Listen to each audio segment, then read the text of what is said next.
Can you imagine hearing your own daughter's name whispered in the middle of the night, inside an empty, locked building, by a voice that shouldn't be there?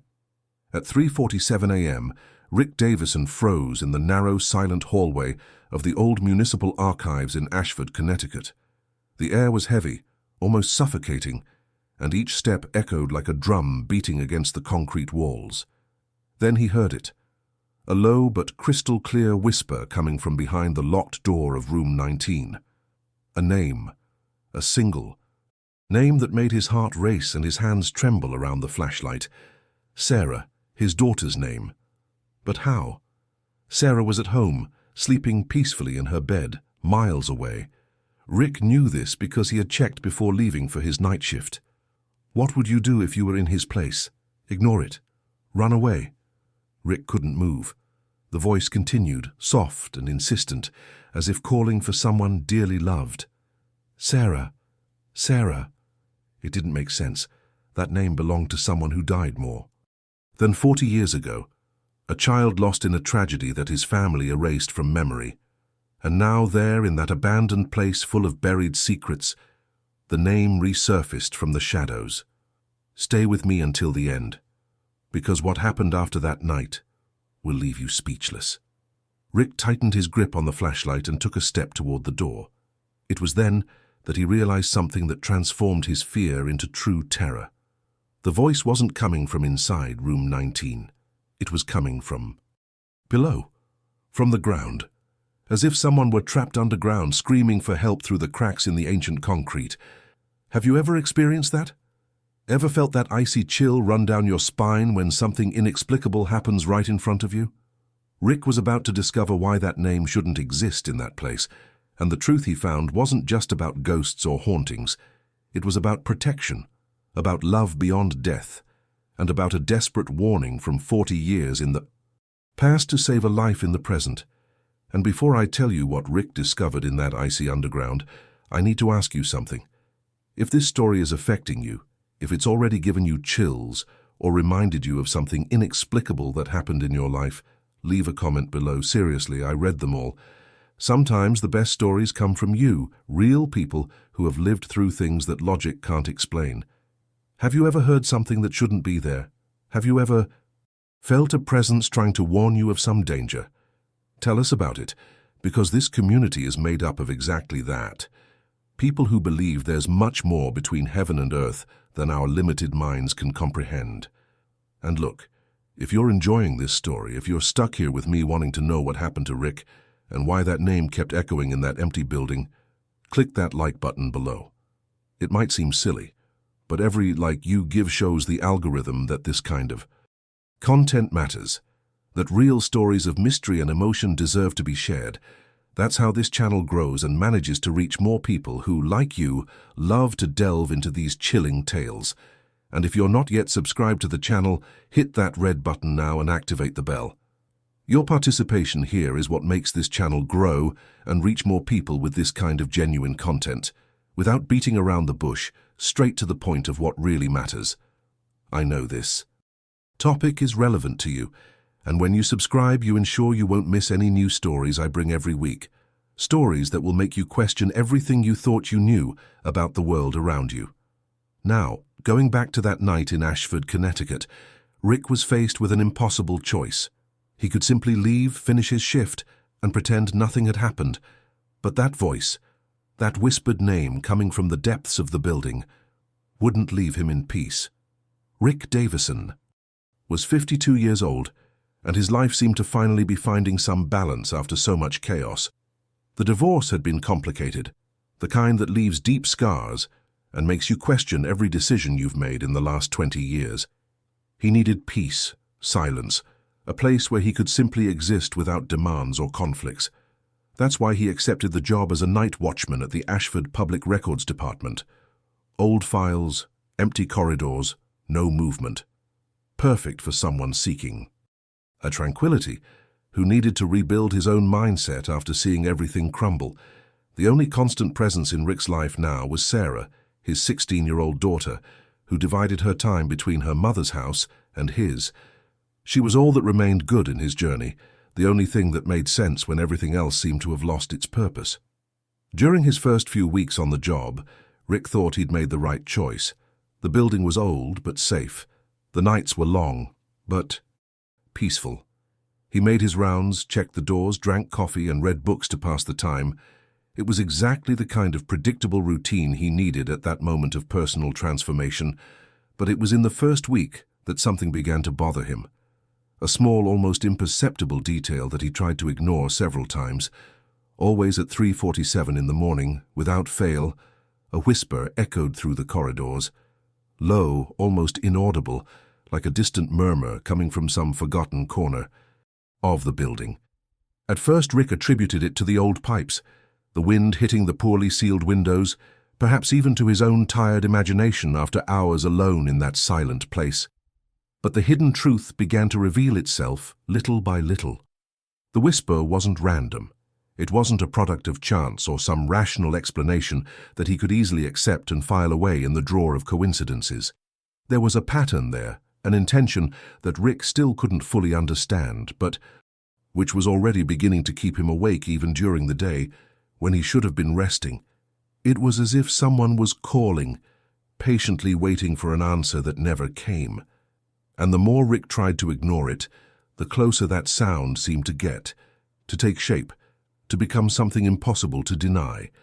He began to note the times, to pay attention to the direction from which the sound came, to mentally map the places in the building where it seemed strongest. Always the same time. Always the same feeling that something was trying to communicate through those old walls full of buried stories.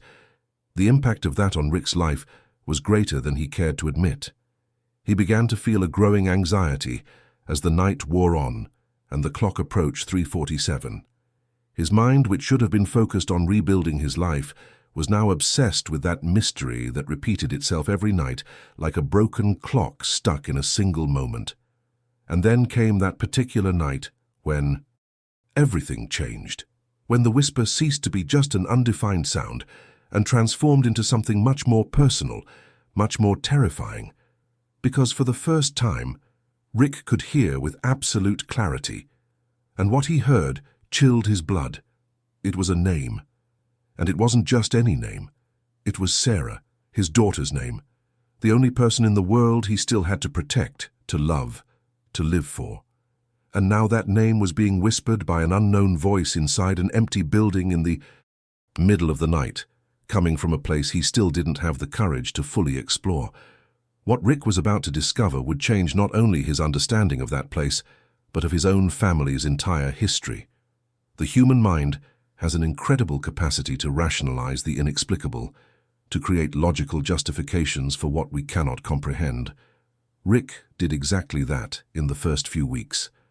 Every time I heard that whisper at 3:47 in the morning, he found a reasonable explanation. Old. Pipes expanding with the change in temperature, wind hitting some forgotten crack in the old structure, perhaps even the building itself settling its weight after decades standing. These were the excuses he repeated to himself, trying to keep his sanity intact and avoid confronting the hidden truth that was beginning to unfold behind the scenes of that place. But there comes a point in every journey of discovery where denial simply doesn't work anymore, where the facts accumulate so precisely that ignoring them becomes more difficult than accepting them. The pattern was too precise to be a coincidence, always the same time, without a single minute's variation, always coming from the same direction, from that corridor leading to the basement where the department's oldest files were kept. Birth and death records dating from 1920 to 1980, decades of documented lives, stories buried in yellowed paper and faded ink. Rick had never gone down there. He didn't need to. His job was to watch. Over the main floor, ensure no one broke in during the night, keep everything secure. The basement was locked, isolated, forgotten by everyone except the administrative staff who occasionally needed to retrieve a specific document during the day. But that place now exerted a strange attraction on Rick, as if it were calling to him, demanding his attention in a way that defied any rational explanation. It was on a Thursday night, after almost 2 months of hearing that repetitive whisper, that everything changed definitively. Rick was making his usual rounds, walking through the corridors with his flashlight in hand and mechanically checking the doors, when he passed the entrance to the staircase leading to the basement.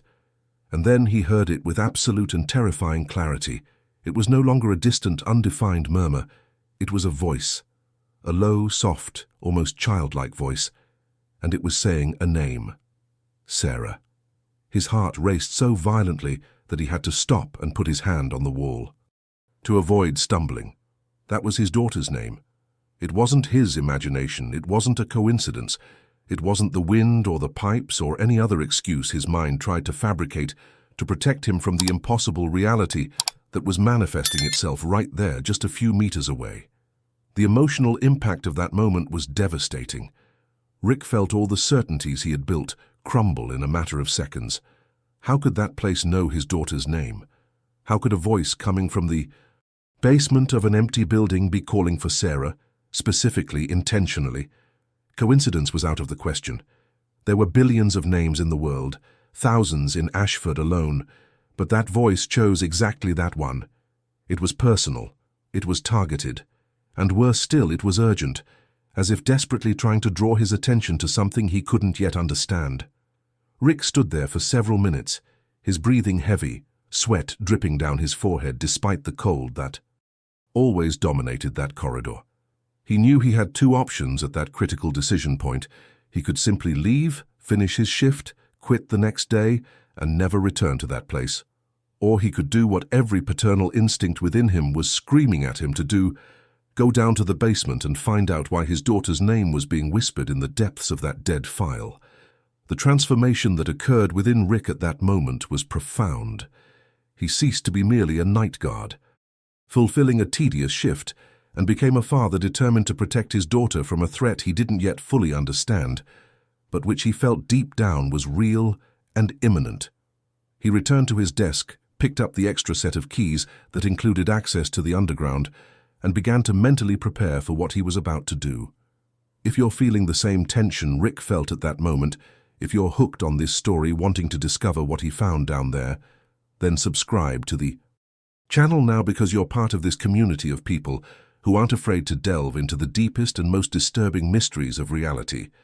What Rick was about to discover underground would not only change his understanding of that place, but would reveal an impossible connection between the past and the present. Obsession took hold of Rick in a way he couldn't control. During the day, when he should have been sleeping, he stayed awake thinking about that voice, that name whispered in the depths of the building. The transformation in his mindset was quick and complete. He was no longer the man seeking peace and quiet after a difficult divorce. Now he was someone consumed by the need to understand what was happening, to protect his daughter from something he couldn't yet name but felt was a real threat. And so one Friday night, Rick made the decision that would change everything. He would descend into the basement, confront whatever was down there, and discover the hidden truth behind those whispers that had been haunting his nights. He prepared himself as if he were entering unknown and potentially dangerous territory. He grabbed his most powerful flashlight, checked the batteries twice, and in a last-minute decision also grabbed a small digital audio recorder he had at home. If he were to hear that voice again, he wanted proof. He wanted to be able to play it back and analyze it later, to confirm that he wasn't going crazy. At 3:30 in the morning, 17 minutes. Before the usual time of the whisper, Rick opened the door leading to the basement staircase. The air that rose was dense, heavy with decades of neglect. It smelled of mold, of decaying paper, of time standing still. Each step creaked under his feet as he descended, and the temperature visibly dropped with every meter he went down. When he finally reached the basement corridor, Rick had to pause to control his breathing. The place was suffocating, oppressive in a way that went beyond the physical. The flashlight cut through the darkness, revealing a scene straight out of a bureaucratic nightmare. Rusty metal shelves stretched the entire corridor, some toppled, others still standing, but visibly worn down by time and humidity. Piles and piles of yellowed folders, documents that no one had consulted for decades, entire lives summarized in papers that now slowly rotted in that subterranean oblivion. The visual impact was disturbing. How many stories were there? How many births? Deaths, marriages, divorces, all the documentation of human existence simply abandoned as if it no longer mattered. Rick began to walk, following his intuition more than any logic, his heart beating faster and faster as he approached 347. And then he saw it. At the end of the corridor, a door unlike any other. Heavier, older, with a rusted metal plate that read in almost faded letters, "Confidential records, restricted access." It was room 19. Rick knew, without knowing how he knew, that this was where the whispering was coming from. He tried the doorknob. Locked. Of course it would be locked.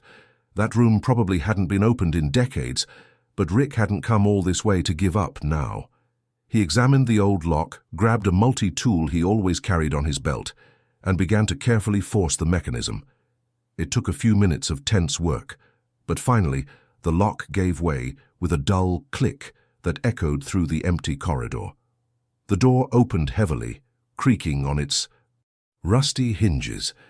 What Rick saw inside that room made his blood run cold. Hundreds of dusty boxes stacked from floor to ceiling, all labeled with years and categories he could barely read in the dim light. But that wasn't what captured his attention. It was the table in the center of the room, and on that table, perfectly positioned as if someone had just left it there, was an open folder. A single folder, amidst all that chaos of decades of neglect, was there, dust-free, open, waiting. Rick approached slowly, the beam of light from the flashlight trembling in his hand. When he finally managed to read the name written on the folder's cover, his whole world stopped. Sarah Davison, 1984. Impossible. Absolutely impossible. His daughter Sarah was born in 2008. She was 16 years old, but there it was, in faded ink on a dead file folder, the same full name, dated more than 20 years before her birth. With his hands trembling uncontrollably, Rick opened the briefcase. The paper was surprisingly well preserved, considering he was over 40 years old. And then he saw it. It was a death certificate. The official Connecticut state letterhead was there, authentic, real, impossible to deny. Sarah Davison, 7 years old, deceased on March 23, 1984. Cause of death, accidental drowning in Lake Ashford. Rick felt the air leave his lungs as if someone had just punched him in the stomach with all their might. This couldn't be real. It made no sense within any logic he knew. But there it was, documented, stamped, signed by a medical examiner, whose name he couldn't even focus on properly because his vision was starting to blur. He turned the page with trembling fingers, almost afraid of what else he might find.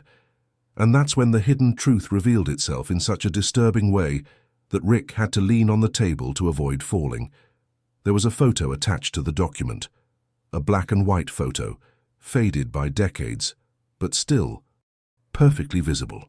It was the face of a girl, dark hair falling over her shoulders, a shy smile barely forming on her lips, and those eyes, those damned eyes that Rick knew so well because he saw them every day. They were his Sarah's eyes, exactly the same eyebrow tilt, the same depth of gaze. Even that small mark his daughter had near the corner of her left eye was there, in the photo of that girl, who died decades before she was born. The impact of this discovery was so violent that Rick felt his legs weaken. How was this possible? How could a child who died in 1984 have the same appearance, the same full name, the same distinctive facial features as his daughter, who was born in 2008? Rick's rational mind tried to find explanations. Genetic coincidence? Perhaps some distant relative he didn't know about. But the resemblance went beyond what any coincidence could justify. It was as if they were the same person, as if time had tied an impossible knot and connected two existences that should never have crossed paths. Rick took his cell phone, his hand still trembling, and began to photograph everything. The death certificate, the girl's photo, every detail of that impossible folder. He needed proof because he knew that when he left there, when the adrenaline subsided, he would begin to question his own sanity. After photographing everything, Rick carefully closed the folder and put it back exactly where he found it. He didn't know why he did it, perhaps out of some instinctive respect for that long-dead child, or perhaps because part of him still hoped to wake up and discover that it had all been an elaborate nightmare. He left room 19, locked the door behind him, and practically ran upstairs, desperate to escape that suffocating basement that now seemed to pulse with secrets he had barely begun to scratch the surface of. When he finally reached the main floor and breathed the less heavy air, Rick looked at the clock. 4:20 in the morning. He had spent more than half an hour downstairs, although it felt like only a few minutes. That night, Rick couldn't sleep a wink. He sat on his couch at home, staring at photos on his phone, enlarging the image of that girl from 1984, mentally comparing it to his Sarah's face. The resemblance was undeniable, unsettling, impossible to ignore. When the sun finally began to rise, Rick made a decision. He needed to know more. He needed to understand the connection between that dead child and his living daughter. He needed to find out who that Sarah Davison was and why her name was being whispered in that building, calling to him, guiding him to that impossible revelation. As soon as the Ashford Public Library opened its doors at 9 in the morning, Rick was there waiting at the entrance. He went straight to the Historical Archives section, where old newspapers were preserved on microfilm and digitized databases. He searched for the exact date, March 23rd, 1984, and he found it. The headline was right there, on the front page of the Ashford Daily News. If you're completely absorbed in this journey of impossible discoveries, if you're feeling the same urgency Rick felt in searching for answers, then subscribe to the channel now, because you're exactly the kind of person this community needs. Someone who isn't afraid to delve deep into the mysteries that challenge our understanding of reality. What Rick was about to read in that old newspaper would reveal a forgotten tragedy and a blood connection he never imagined existed. The headline was there, printed on the front page of the Ashford Daily News of March 24th, 1984, in large dramatic letters, as was customary at the time. Tragedy at Lake Ashford. 7-year-old girl drowns during school picnic. Rick felt his heart race as he rolled through the microfilm to read the full story. The report described in painful detail how little Sarah Davison had wandered away from the group during a primary school picnic, how the teachers searched desperately for her for almost 2 hours, and how they finally found her body in the shallow waters near the north shore of the lake. The girl's photo was there, the same one he had seen on the death certificate, that face that hauntingly mirrored that of his own daughter. But it was the second photo that made Rick's blood run cold. Next to the child's image was another, smaller photograph showing a woman in mourning dressed in black, her face marked by a grief so profound it transcended decades and seemed to leap off the screen even today. The caption read, "Elizabeth Davison, mother of the victim, during the funeral held at Ashford Baptist Church." Rick had to read that name 3 times to make sure he wasn't seeing things. Elizabeth Davison, that was his last name. The grim connection began to form in his mind, like pieces of a macabre puzzle he didn't even know he was putting together. He picked up his phone with trembling hands and accessed a genealogy website where years ago he had started building his family tree out of curiosity, a project he never finished because life got too busy with work, marriage, and eventually divorce. He typed in the name Elizabeth Davison and began tracing the ramifications of his family. It took almost 20 minutes of intense searching, cross-referencing dates and names, checking scanned birth certificates and marriage records, until the hidden truth finally emerged with brutal clarity. Elizabeth Davison was his great-aunt, the younger sister of his paternal grandfather, Thomas Davison. Rick had never heard of her, never. In all the family conversations, in all the Sunday lunches at his grandparents' house when he was a child, in all the stories his father told about the family, Elizabeth's name was never mentioned even once. It was as if she had been completely erased from the family history, removed from the narrative as if she had never existed. The impact of this revelation was devastating. Rick went back to the newspapers, searching for more information about Elizabeth. He found some scattered articles from the years following the accident. She never recovered from the loss of her daughter. She fell into a deep depression, was hospitalized twice in psychiatric institutions, and died just 6 years after the tragedy in 1990, officially of natural causes. But Rick suspected it was a broken heart that finally stopped beating. The article about her death was small, buried on page 8, as if the town was in a hurry to forget that whole painful story. And apparently they succeeded. The Davison family had made a silent pact never to speak again about Elizabeth or little Sarah who drowned in the lake. They erased those names from the collective memory, probably thinking that this would lessen the pain, that forgetting would bring peace. But 40 years later, there was Rick, uncovering in the background of family history a secret that had been buried with such care. And most disturbing of all was the impossible coincidence that connected everything. He had given his own daughter the exact same name as the great niece the family had tried to forget. Sarah. It hadn't been a conscious tribute, because he didn't even know that other Sarah existed. It had simply been a name he and his ex-wife liked. That sounded beautiful, that seemed perfect for their daughter. But now that seemingly random choice took on a sinister weight, a sense of destiny, unfolding across generations, as if something greater were orchestrating events beyond human comprehension. And now, 40 years after the original tragedy, the name Sarah Davison was being whispered again within that empty building where the death records were kept. It wasn't a coincidence, it couldn't be. There was an intention there, a purpose that Rick still couldn't fully understand, but felt was crucial, urgent, perhaps even a matter of life or death. The transformation in Rick's mindset was complete. He was no longer dealing with an abstract mystery or his overactive imagination.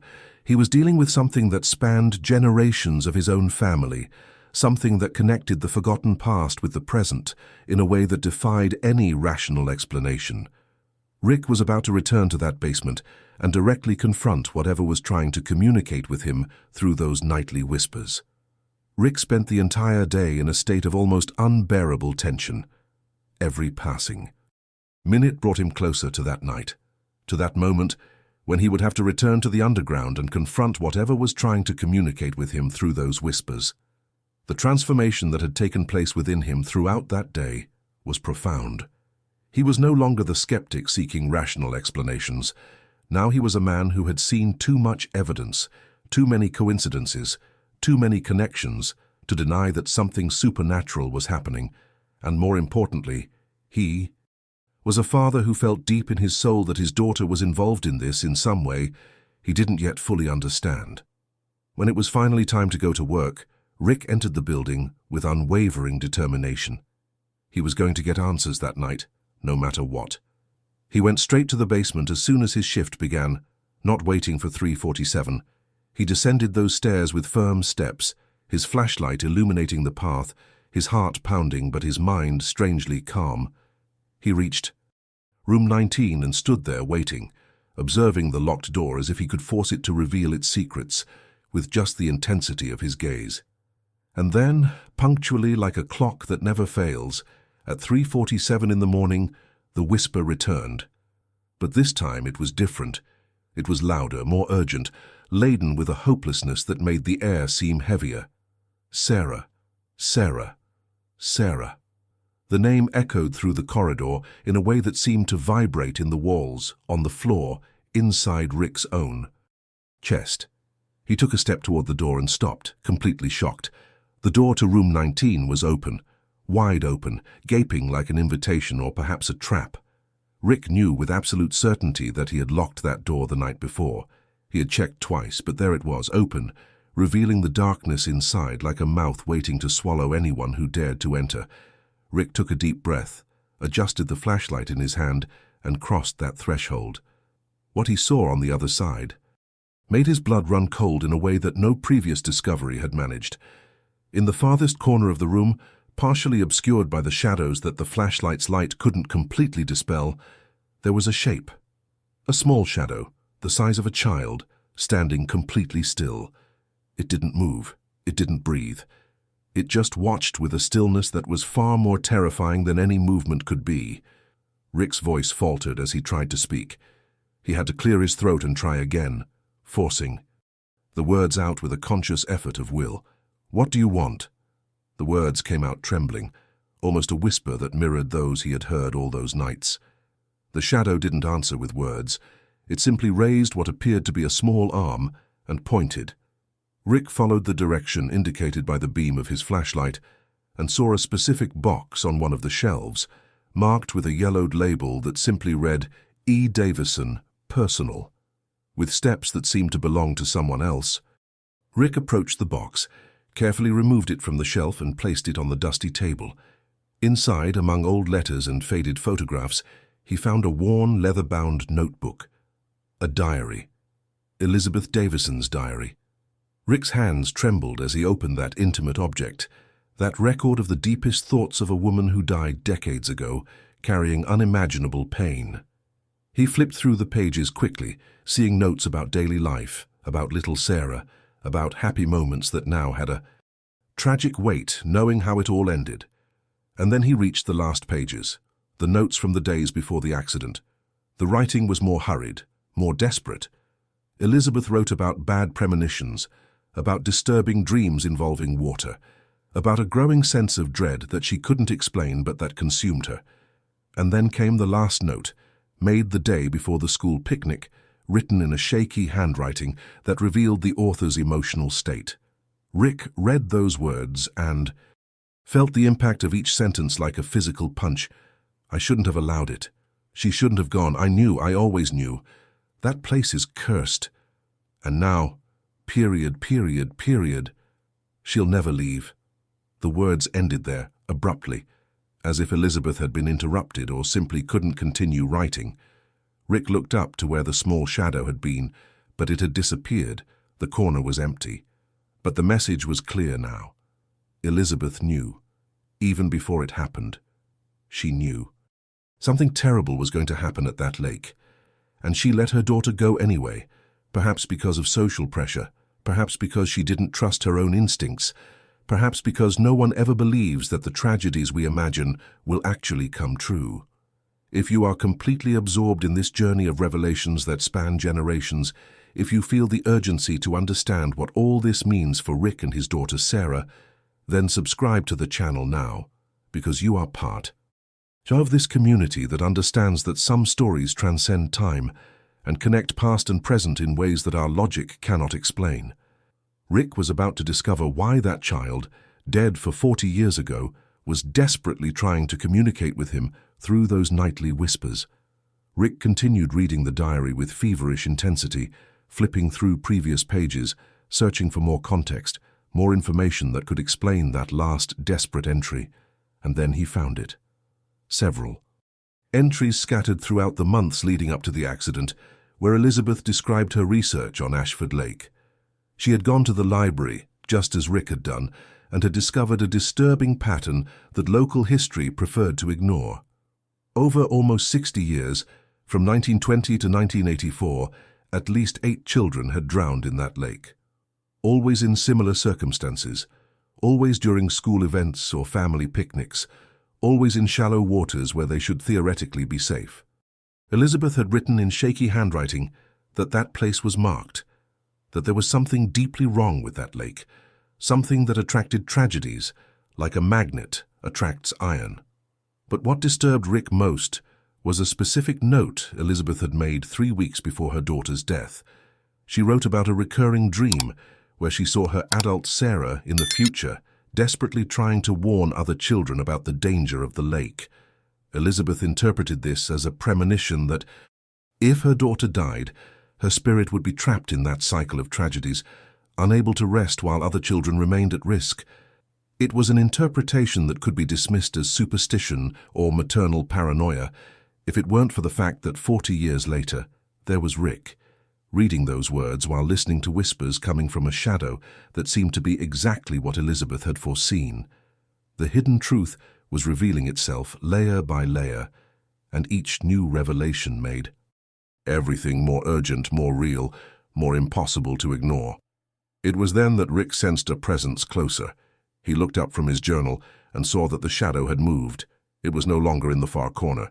It was there, on the other side of the table, so close that Rick could almost feel the cold emanating from it. For the first time, he truly looked at that form, trying to see beyond the darkness, trying to find the eyes he knew were there somewhere. And when he finally focused, when his vision adjusted to that impossible strangeness Rick saw, they weren't physical eyes, but there was something there, a consciousness, an intelligence, an ancient despair mixed with unwavering determination. And in that moment of silent connection, understanding exploded in Rick's mind with the force of lightning illuminating a dark sky. His daughter Sarah had casually mentioned it the previous week during dinner. The school was organizing a weekend camp, an educational retreat. And where would it be? At Lake Ashford? Rick had agreed without a second thought. He had even signed the permission slip that very night. It seemed like a healthy activity, a chance for Sarah to spend time outdoors with friends. He had no idea. He had no idea that he was sending his daughter to the exact same place where his relative, generations ago, had died in tragic circumstances. The impact of this revelation was so violent that Rick had to hold onto the table to avoid stumbling. The camp was scheduled for next week, 7 days. His Sarah was going to be at that lake in 7 days. Everything made sense now with terrifying clarity. The whispers weren't a malevolent haunting trying to scare or harm. They were a desperate warning. Little Sarah from 1984, trapped somewhere between life and death, had spent 40 years trying to warn, trying to prevent other children from suffering the same fate. And when she discovered that her own descendant, another Sarah Davison, was about to fall into the same trap, she had intensified her efforts. She had guided Rick to that impossible folder. She had shown him her mother's diary. She had revealed all the hidden truth behind the forgotten family history, all so that he could make the decision Elizabeth hadn't had the courage to make 40 years ago. The decision to say no. The decision to keep her daughter away from that cursed place. Rick looked at the shadow again, and this time he felt no fear. He felt gratitude. He felt a deep connection with that dead child who was using her last energies to protect a relative she had never known in life. The shadow seemed to understand that the message had finally been received. It began to dissipate, to become fainter, more transparent, as if the purpose that kept it there was being fulfilled. Rick whispered a thank you to the empty air, not knowing if he would be heard but needing to say it anyway. And then he picked up the journal, photographed all the important pages, and ran out of that room. He had 7 days to ensure his daughter didn't go to that camp, 7 days to break a cycle of tragedies that had lasted almost a century. Rick didn't even wait for his shift to end. He left that building at 4 in the morning, got in his car, and drove home with his heart racing and his mind focused on only one thing: protecting his daughter. When he arrived, the house was still shrouded in the silence of the early morning. He climbed the stairs 2 steps at a time and entered Sarah's room. Without knocking. She woke up startled by the sudden light, confused to see her father standing there with that intense expression on his face. "Rick, what happened?" she asked, still half asleep, worried that something terrible had happened. And he simply said, with a firmness that left no room for discussion, "You're not going to that camp at Lake Ashford. The trip is cancelled." Sarah sat up in bed, fully awake now, and began to protest exactly as any 16-year-old would. "Dad, are you crazy? All my friends are going. I already signed. You already signed the permission slip. Why are you doing this?" Rick had to make a difficult decision at that moment. He could try to explain everything, tell her about the whispers, about the dead relative she never knew existed, about Elizabeth's diary and the supernatural warnings. But he knew that would sound crazy, that Sarah would probably think he had beaten her, that he was having some kind of nervous breakdown. So he simply said, "Trust me. I know it seems unfair, I know you're angry, but you're not going to that camp, and that's non-negotiable. I'm your father, and I'm protecting you from something you can't see yet." Sarah was furious. She screamed, cried, slammed the door when he left. She spent the next few days barely speaking to him, sending angry messages, complaining to her friends about how controlling and irrational her father was. But Rick stood firm. Every accusation, every angry look, every harsh word was worth it if it meant she would be safe. And then came the call. It was Monday, 5 days after that nighttime confrontation. Rick was at home when the phone rang. It was the school principal, her voice tense and worried. Mr. Davison, I need to inform you about an incident that occurred during the camp at Lake Ashford. Rick's heart stopped for a second. She went on to explain that on Saturday afternoon, a sudden and completely unexpected storm had hit the area. It wasn't predicted in any weather forecast.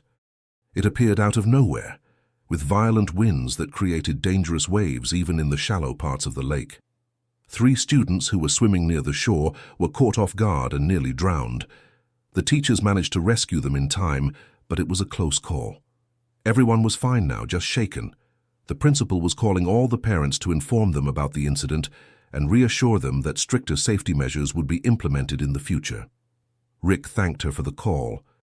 In a voice he could barely keep steady, and asked, trying to sound casual, "Could you tell me the names of the students who were hurt? Just so I know in case Sarah asks about her classmates." The principal hesitated for a moment, concerned about privacy, but then gave in. Michael Torres, Jennifer Chen, and Sarah Mitchell. Rick felt the air leave his lungs. Sarah. One of the children who almost died was named Sarah, exactly as the warning had implied, exactly as little Sarah from 1984 had tried. To warn through those desperate whispers. If his daughter had gone to that camp, she could have been one of those who almost drowned, or worse. The impact of this revelation made him sit heavily on the sofa, trembling with the proximity of the disaster that had been averted.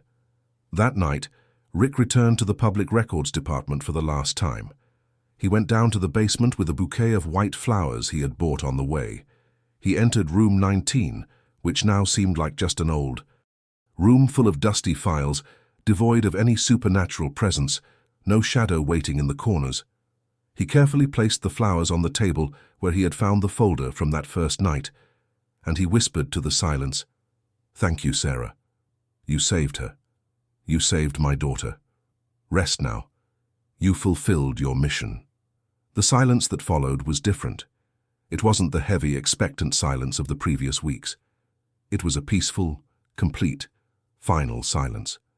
3:47 in the morning arrived and passed without a whisper. No voice calling her name, no small shadow watching from the corner. Little Sarah had finally gone, freed from the cycle that had held her captive for 40 years.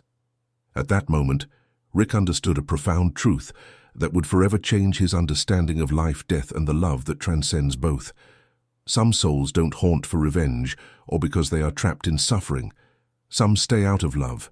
They stay to protect, to warn, to use their last vestiges of presence in this world to save those who still have life ahead of them. And that name, Sarah Davison, which shouldn't exist in that place according to the logic of how the family had erased that tragedy from history, had echoed in the silence of an empty building specifically to save a life. If you now understand the power of this story, if you feel the same emotion that Rick felt when he realized he was saved by a love that spanned generations, then subscribe to the channel. Because you are part of this community that believes there are forces in this world that go beyond our rational understanding, forces driven by the purest love that exists. And now Rick had one last decision left about what to do with all this knowledge he had acquired. Rick Davison resigned from the Public Records Department the following week. He could no longer enter that building without feeling the weight of everything that had happened, without remembering those whispers that completely changed the course of his life and saved his daughter from a terrible fate. The transformation he underwent during those intense weeks wasn't just about uncovering buried family secrets or believing in the supernatural. It was about understanding that there is a profound responsibility that comes with knowledge, especially when that knowledge involves protecting those we love. Rick found a new job, something completely different, working during the day in a small bookstore in downtown Ashford. But his nights were now dedicated to something that had become almost a personal mission. He began to delve deeply into his family history, not just the superficial family tree he had put together years before, but the real behind-the-scenes stories, the tales that had been deliberately erased, the names that had been removed from family conversations as if they had never existed. Rick discovered much more than he expected. He found old letters stored in the attics of distant relatives, yellowed, photographs that no one looked at anymore, certificates and documents that revealed a lineage far more complex and marked by tragedies than he had ever imagined. And at the center of it all, he kept alive the memory of little Sarah from 1984. He created a small digital memorial, a simple website where he documented her life, the few photos he managed to find, the story of Elizabeth and her maternal love that transcended death itself. But most importantly, it was the conversation Rick finally had with his daughter. A few weeks after the lake incident, when Sarah had calmed down and her initial anger had passed, he sat down with her and told her everything, every detail. The whispers, the impossible folder, Elizabeth's diary, the shadow in the basement, the family connection that no one ever mentioned.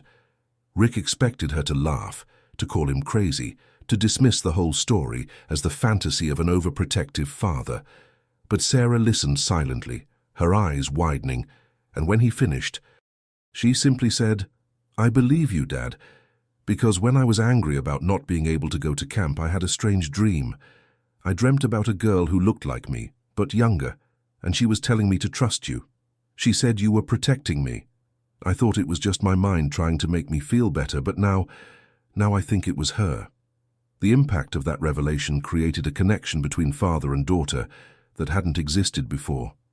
Sarah began to follow her father's research, helping him organize documents and interviewing older relatives who still had fragmented memories of Elizabeth before she completely isolated herself after her daughter's death. Together, they reconstructed a story the family had tried to forget.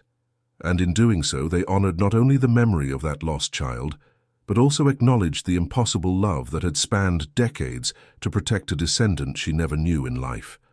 Rick also made another important decision. He researched the history of Lake Ashford and discovered that incidents continued to occur sporadically over the decades. He submitted a petition to the city council, documenting all the cases he could find, arguing that stricter safety measures needed to be implemented or that school activities should be prohibited in that specific area of the lake. It was a long and difficult battle, facing resistance from people who thought he was being dramatic, that accidents happen in any body of water, that there was nothing special about that particular lake. But Rick persisted, armed with data, with stories, with the determination of someone who had seen the hidden truth and couldn't simply ignore it. And eventually, after months of meetings and debates, the council agreed to implement new safety rules and designate that specific area where the most incidents had occurred as a restricted zone during school events. It was a small victory, perhaps, but Rick knew that every life potentially saved was worth all the effort. Sometimes protection comes from where we least expect it. It comes from whispers in the dark, from shadows that shouldn't exist, from names that echo through time, carrying warnings we need the courage to hear. And now I want to know from you. Do you believe that the dead can protect us? Do you believe that there is love so strong that it transcends death itself and continues to watch over those who remain? Have you ever experienced something inexplicable, something that defied all your logical understanding of reality? Leave your story here in the comments because I will read absolutely all of them. Every experience, every account, every moment when you felt that there was something more happening beyond what your eyes could see. Share this video with that friend who loves chilling stories, the one who stays up late reading supernatural tales, who believes there's much more between heaven and earth than our limited understanding can grasp. Because stories like this need to be shared. They need to circulate, they need to reach people who understand that the world is much more mysterious and profound than it appears on the surface. And if you've made it this far, if you've stayed with me throughout this intense journey of Rick, of little Sarah from 1984, and of today's Sarah who was saved by a love that spanned generations, then write in the comments, "I'm with you until the end."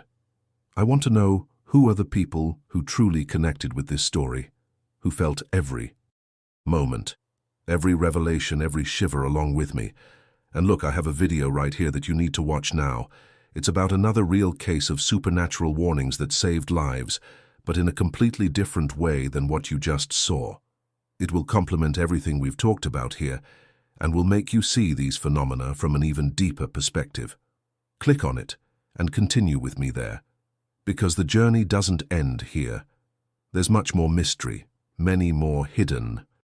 Truths waiting to be revealed. Until then, and remember, sometimes protection comes from where we least expect it. Pay attention to the signs, trust your instincts, and never underestimate the power of love that transcends even death. Until the next video.